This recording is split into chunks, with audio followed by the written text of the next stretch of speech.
Hello friends, welcome to my channel. আজকে বাগান থেকে কুড়িয়ে নেওয়া এই শাক দিয়ে বানিয়ে দেখাবো একটা নিরামিষ রেসিপি। তার জন্য প্রথমে শাকের ডগাগুলো কেটে তারপরে শাকের থেকে সুতোর মতো অংশগুলো কেটে নিতে হবে।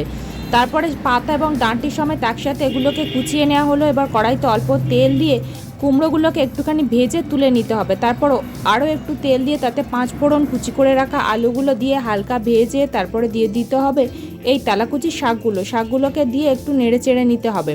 শাকগুলো যখন এভাবে কমে আসবে তখন এর ভিতরে পরিমাণ মতন জল দিয়ে দেওয়া হলো। এই শাকের ডাঁটিগুলো সিদ্ধ করতে কিন্তু একটু সময় লাগে। তারপর এর ভিতর পরিমাণ মতো নুন, হলুদের গুঁড়ো দিয়ে মিশিয়ে ভেজে রাখা কুমড়োগুলোকে দিয়ে দেওয়া হলো। তারপর এটাকে ঢাকা দিয়ে রেখে ঢাকনা খুলে ভালো করে মিশিয়ে নিয়ে এই চেরা কাঁচা লঙ্কা দিয়ে দিলাম। তার সাথে অল্প একটুখানি গুড় দিয়ে ভালো করে মিশিয়ে তারপর এর ভিতরে দিয়ে দেওয়া হলো ভাজা বড়ির গুঁড়ো দিয়ে মিশিয়ে এটাকে তুলে ওপর থেকে একটুখানি চীনাবাদাম গুঁড়ো ছড়িয়ে সার্ভ করে দিলাম।